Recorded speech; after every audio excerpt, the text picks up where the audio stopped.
आपल्या किचन मध्ये as usual आपल्या एक नवीन खाद्य संस्कृतीबद्दल ओळख करून देण्याकरता अमृता आलेली आहे. अमृता, वेलकम टू खवय्ये किचन. थँक्यू. आणि आय थिंक आज पण आपल्याला काहीतरी इंटरेस्टिंग देशाची सफर होणार आहे. इंटरेस्टिंग म्हटलं की तुम्हाला लक्षात येईल ना की गोष्ट अभी खतम नहीं हुई है जानी. पण आपल्याला आजची कुठली रेसिपी बनवायची ते आपण अमृताकडनं जाणून घेऊ. येस, आज इंडोनेशियाची आपण पहिली रेसिपी करतोय. बर. तर इंडोनेशियामध्ये हा केळ्याचा शिरा म्हणता येईल, पण त्यांच्याकडे नाव आहे Jakarta delight. Jakarta delight. Yes. जकार्ताला जायचं ना तुम्हाला? First class. जकार्ता इंडोनेशियाची राजधानी आहे आणि तिकडची ही स्पेशालिटी आहे. ओके. इंडोनेशियामध्ये नटमेग म्हणजे आपलं जायफळ भरपूर होतं. सो यामध्ये सुद्धा भरपूर जायफळ आपलं जाणार आहे, जे मी जायफळ थोडं पिठी साखरे बरोबर करून घेतलेलं आहे. पूड करून घेतली आहे. त्याच्यानंतर इथे केळी घेतली, ती राजेळी केळी आहे, त्याचे छोटे तुकडे केलेत. साखर आहे. ती लोक आता ब्रेड क्रम्स घालतात त्याच्याने. दॅट इज थोडं वेगळं. आपण कधी ब्रेड क्रम्स शिऱ्यामध्ये वगैरे कधीच नाही, म्हणजे इमॅजिन पण नाही करू शकत.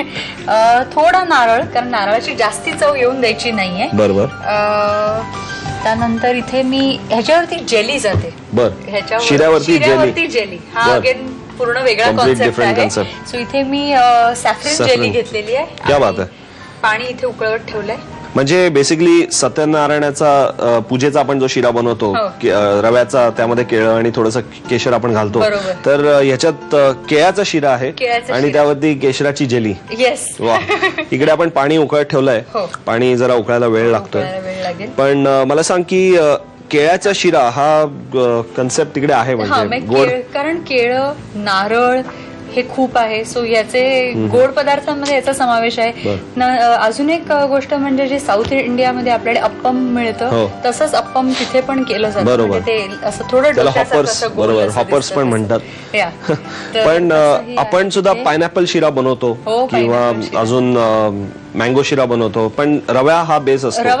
त्याच्यात आपण नाहीये. आणि एवढेसे ब्रेड क्रम्स एवढे पुरतील. हो, म्हणजे ब्रेड क्रम्स नाही, जस्ट त्याला एक काय म्हणतात थोडंसं रवाळपणा येतो का त्याला? रवाळपणा. Wow, interesting. इनफॅक्ट इंडोनेशिया ही जी कंट्री आहे ती खरोखरच फक्त नुसते वेगवेगळे छोटे छोटे आयलंड आहेत आणि त्यांनी बनवलेली आहे. आयलंडचा एक वेगळं आहे, प्रत्येकाचं एक आयलंड आहे. परत मिरच्या त्यांच्याकडे भरपूर होतात, त्यांच्याकडे मिरचीची भाजी पण करतात. वा. मला तू याच्यानं मला आठवलं, फिलिपिन्स आणि इंडोनेशिया मधले काही लोक आमच्या बोटीवरती होते तेव्हा ते ऍज युजल नुसत्या 5-6 मिरच्या अशा नुसतेच खाऊन जायचे. आपल्याकडे सुद्धा आहेत लोक मिरच्या खाणारे, पण याच्यावरती जगतात हे मला माहित नव्हतं. पाणी उकळतं आहे. आपण थोडंसं पाणी याच्यात मिक्स करून घेतेस ना? थोडं पाणी याच्यात मिक्स करून घेते, म्हणजे गरम पाणी, नाहीतर याच्यात गुठळ्या होतील. त्याच्यामध्ये थोडे ड्रायफ्रुट सुद्धा आहेत मला वाटतं. रेडीमेड जेली आपल्याला मिळते बाजारात, तीच जेली वापरतोय आपण. सो हे आता मी या गरम पाण्यामध्ये घालते.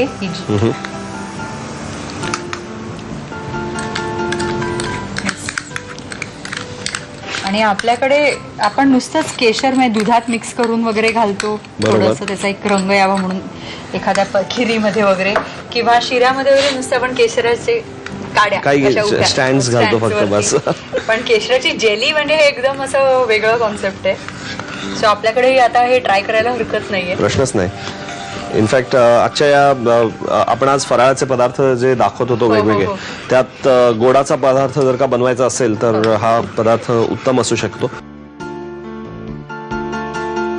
सेट व्हायला एक साधारणतः 15-20 मिनिटं लागतील. थोडंसं गार झाल्यानंतर ते व्यवस्थित सेट होईल.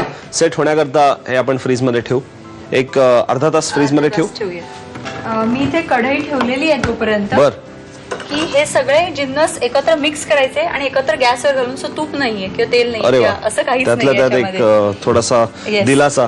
सगळं तेलकट खाऊन आपल्याला थोडंसं चुकल्यासारखं वाटत असलं लोकांना, ह्याच्यामध्ये अजिबात ते काहीही नाहीये.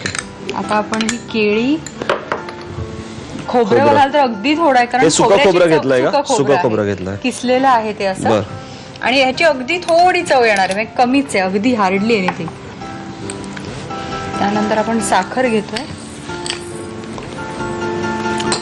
ब्रेड क्रम्स, आत्ताच घालायचे ब्रेड क्रम्स सुद्धा. ब्रेड क्रम्स सुद्धा आता घालायची. फक्त आपण जायफळ पूड जी आहे ती केळी संपूर्ण शिजली की मग अगदी आपण जायफळ पूड घालून गॅस बंद. तू कधी इंडोनेशियाला गेली आहेस का?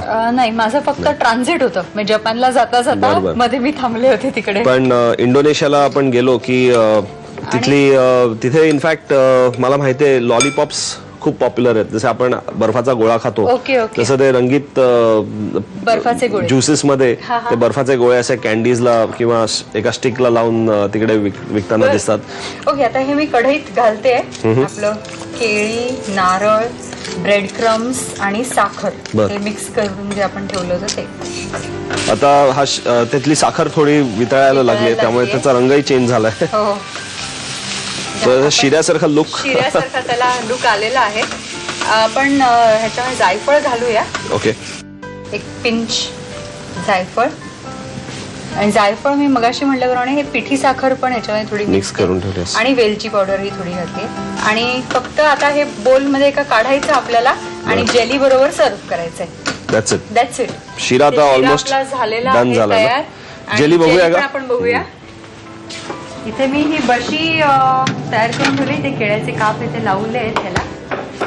येस, जेली पण छान सेट झाली आहे. आपण शिऱ्याची मूत पाडूया.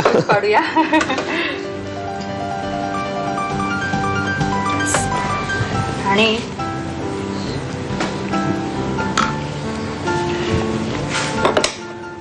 ओके, आणि जेली पण झाली आहे. येस, जेलीचा एक ह्याच्यावरती घालूया. येस, केसर जेली याच्यावर. ह्याच्यामध्ये व्हेरिएशन्स म्हणजे ऑरेंजचे तुकडे सुद्धा घालतात. सो आपल्याला पाहिजे ती फ्लेवरची जेली आपण याच्यावरती सर्व्ह करू शकतो. वंडरफुल. जकार्ता डिलाईट यंदा दिवाळीत तुम्ही जरूर करून पहा, पण त्याकरता साहित्य आणि कृती लिहून घेणं आवश्यक आहे. ती झटपट लिहून घ्या. जकार्ता डिलाईट बनवण्यासाठी लागणारं साहित्य: केळं, 1 वाटी साखर, सुकं खोबरं, सॅक्रिन जेली क्रिस्टल्स, जायफळ आणि ब्रेड क्रम्स. कृती: प्रथम पाणी उकळवून घ्यावं. उकळलेल्या पाण्यामध्ये जेली क्रिस्टल्स घालून मिश्रण एकजीव करून घ्यावं आणि जेली फ्रीज मध्ये अर्ध्या तासासाठी सेट करायला ठेवावी. एका बाउल मध्ये केळं, सुकं खोबरं, साखर, जायफळ आणि ब्रेड क्रम्सचं मिश्रण एकजीव करून घ्यावं. तयार मिश्रण पॅन मध्ये परतून वाफवून घ्यावं. छोट्या वाटीमध्ये हे मिश्रण घट्ट भरून त्याची शिऱ्यासारखी मूत पाडावी. सेट झालेल्या जेली बरोबर जकार्ता डिलाईट सर्व्ह करावं.